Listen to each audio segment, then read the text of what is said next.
Bonjour à tous, c'est Jo, j'espère que vous allez bien. Aujourd'hui, dans cette vidéo, comme vous avez pu voir dans le titre, je vais vous présenter un PC gamer à environ 700 à 750 euros. Le prix peut éventuellement évoluer si vous souhaitez changer un petit peu des composants dans votre machine dans ce budget-là, ou s'il y a d'autres alternatives qui peuvent peut-être se trouver un peu moins chères.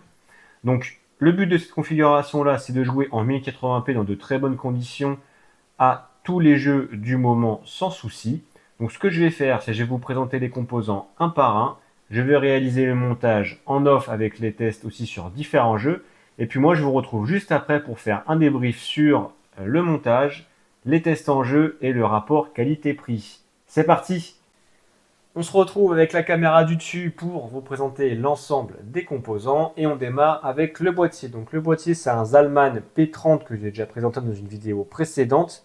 Particularité, petit plus de ce boîtier, c'est qu'il incorpore 3 ventilateurs RGB inclus. Petit bémol, c'est la compatibilité de la carte mère. Ça n'accepte que les micro ATX et mini ITX. Donc c'est pourquoi je suis parti sur une carte mère micro ATX de chez ASUSTUF. C'est la ASUSTUF Gaming A520M plus Wi-Fi. Donc le petit plus de cette carte mère là, c'est la Wi-Fi. C'est toujours agréable de ne pas rajouter un dongle à 15-20 euros pour avoir la Wi-Fi. Donc 4 slots de RAM qui sont juste ici. Le connectique pour l'USB 3.1. Des ports SATA. De quoi connecter de l'USB sans problème nos ventilos. Les ports adressables RGB et RGB qu'il y a au-dessus et en dessous. Donc vraiment très bien fourni. Un port SSD NVMe qui se trouve juste ici. Connectique pour la carte graphique. Concernant la backplate. Donc pour la backplate classique, il y a l'audio. Il y a 4 ports USB 3.1, 2 ports USB classiques, le port Ethernet. Si vous avez un processeur graphique, donc c'est avec une partition G à la fin, par exemple un 5700G, donc vous pourrez brancher votre écran ici sur le DVI DisplayPort ou l'HDMI. Si vous avez une vieille souris, un vieux clavier ou autre, vous pouvez toujours le brancher ici. Les deux petites antennes, justement, à rajouter, parce que dans la boîte et dans le bundle, vous avez les deux petits câbles pour avoir l'antenne de la Wi-Fi. Et le petit bouton pour flasher le BIOS. Donc carte mère ASUSTUF Gaming, très bien fournie. Franchement, c'est pas mal. Pour accompagner ceci, du coup, on va aller sur le Ryzen 7 5700X. Fréquence de base 3,4 GHz, fréquence boost 4,6 GHz. C'est un 8 coeurs, 16 threads, vraiment très polyvalent, que ce soit en jeu et aussi en multitâche. Donc pour cette configuration-là, c'est parfait. Maintenant, je vais vous proposer une variante. C'est à vous de voir, c'est une économie de 20 euros. Généralement, quand on achète le processeur, on a le Ventirad AMD de base qui est fourni, qui fait très bien le boulot, qui fera très bien le boulot pour ce genre de processeur-là et ce genre de configuration-là. Maintenant, si vous voulez être un peu plus à l'aise et que votre processeur soit mieux refroidi, je vous recommande, et ce que je recommande généralement tout le temps dans mes vidéos, c'est le Ventirad Thermalright Assassin X120 RSE.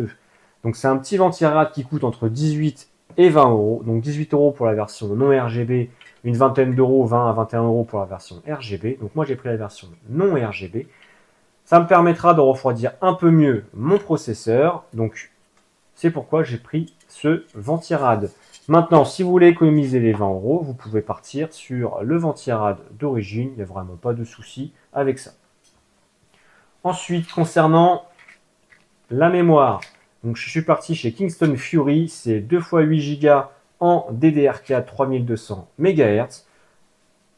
Largement suffisant pour ce genre de configuration-là. Si maintenant vous avez besoin de 32 Go, il existe des kits de 32 Go pour une moyenne de 60 à 70 euros. Ça sera vraiment à vous de voir. Pour la partie stockage, je suis parti chez la marque PNY. Donc c'est un petit SSD, donc du coup Gen 3 de 500 Go. Les vitesses d'écriture et de lecture ne sont pas les plus folles, mais en termes de rapport qualité-prix, on est à 35 euros. Si vous voulez quelque chose un petit peu meilleur avec peut-être 1 Tera de stockage, il faudra doubler le prix. Donc moi, je suis décidé de partir sur ça. Ça fera très bien le boulot pour cette configuration-là. Et il va trouver sa place juste ici. Concernant l'alimentation. Donc l'alimentation, je suis parti chez la marque du coup Corsair. C'est la Corsair CV 650, donc c'est une 80 plus bronze. 650 watts, c'est largement suffisant pour ce genre de configuration-là. Donc ce n'est pas une alimentation modulaire ou semi-modulaire. Tous les câbles partent du même cerceau, du même rond si vous voulez.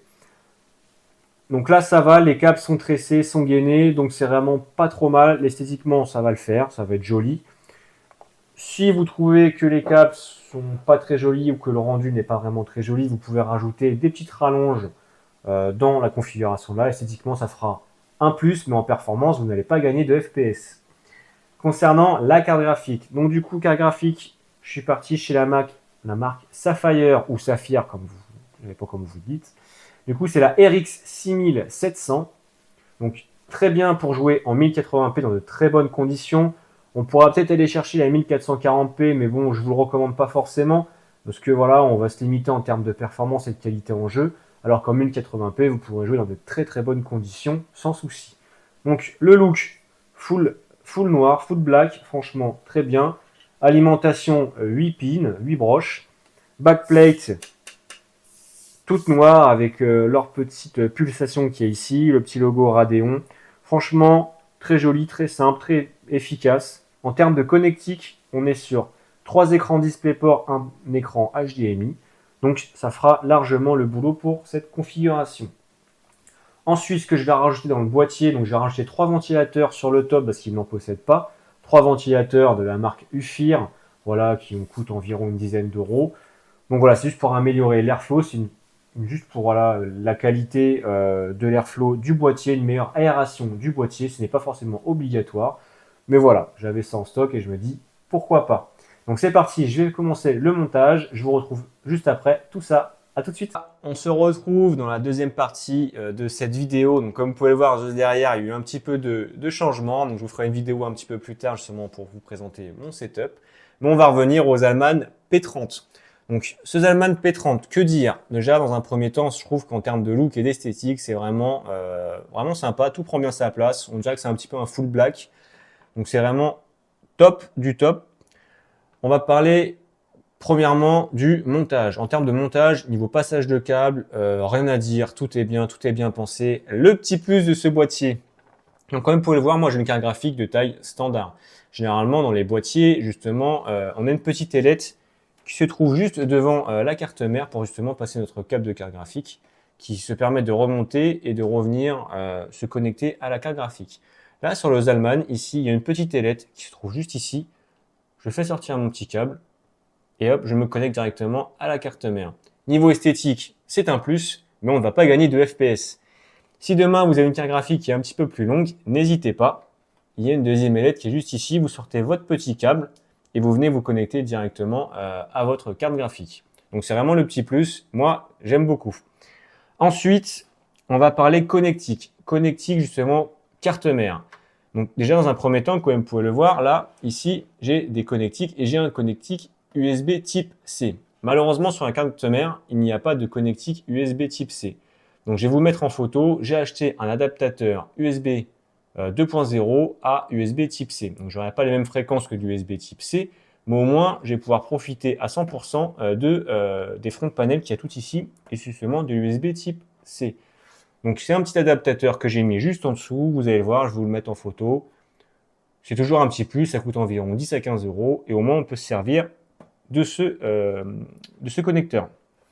Ensuite, donc, en termes de ventilation, j'ai les 3 ventilateurs justement du Zalman P30 qui vont aller se connecter au système fan ici, juste en haut. Généralement, sur les autres cartes mères, les systèmes fans, il y en a 2 voire 3. Il y en a peut-être qui se trouvent juste en dessous, à côté des USB 2.0, de l'audio et tout ça. Mais sur cette carte mère-là d'Asus TUF Gaming, il n'y en a pas. Le deuxième connecteur justement pour connecter mes 3 ventilateurs de chez UFIR qui sont juste au-dessus, se trouve juste ici.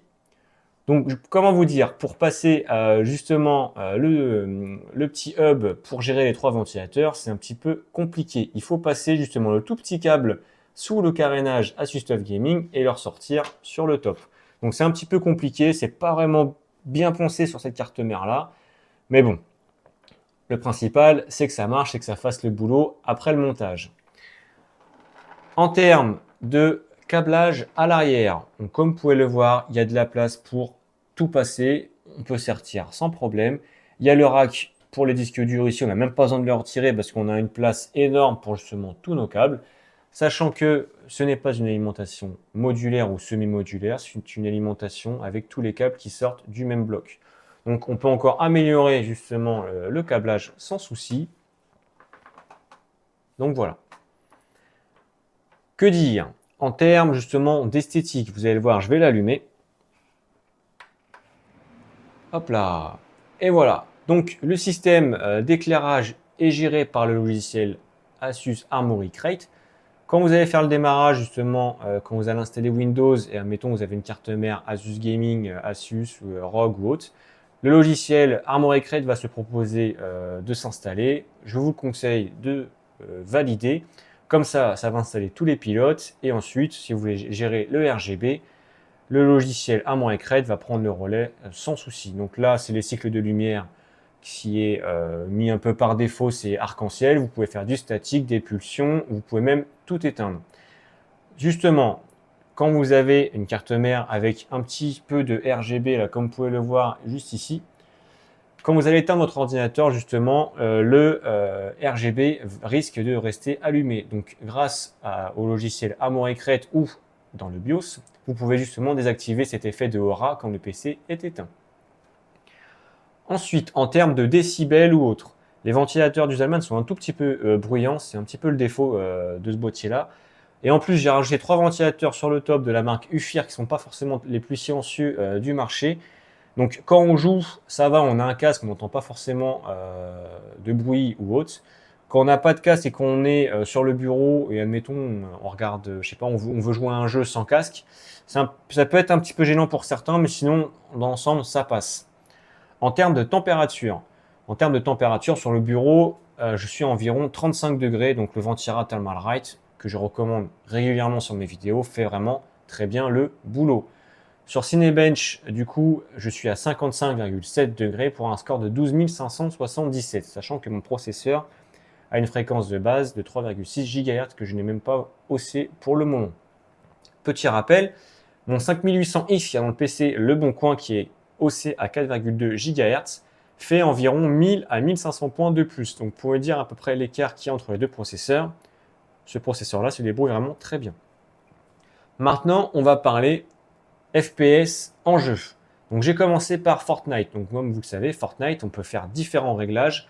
C'est vraiment comme vous le souhaitez. On peut réduire la texture, on peut réduire les ombres, on peut faire vraiment tout ce qu'on veut. Donc, moi, j'ai fait tous mes tests en jeu en 1080p élevé. Donc sur Fortnite, je suis à environ 150 FPS, donc c'est vraiment très bien. On peut encore chercher plus de FPS, comme je vous le dis, en réduisant les ombres, la texture, en passant en mode épique. Vraiment, ça sert vraiment à vous de faire les réglages comme vous le souhaitez pour votre confort personnel. Ensuite, sur Call of Duty Warzone, pareil, en qualité élevée, je suis à environ 120-130 FPS. Rien à dire, c'est fluide. Moi qui joue beaucoup à Warzone, je joue en qualité élevée là, mais même sur mon PC personnel, je joue en qualité des textures moyennes et je vois aucune différence et je gagne des FPS, donc ça sera aussi à vous de le faire.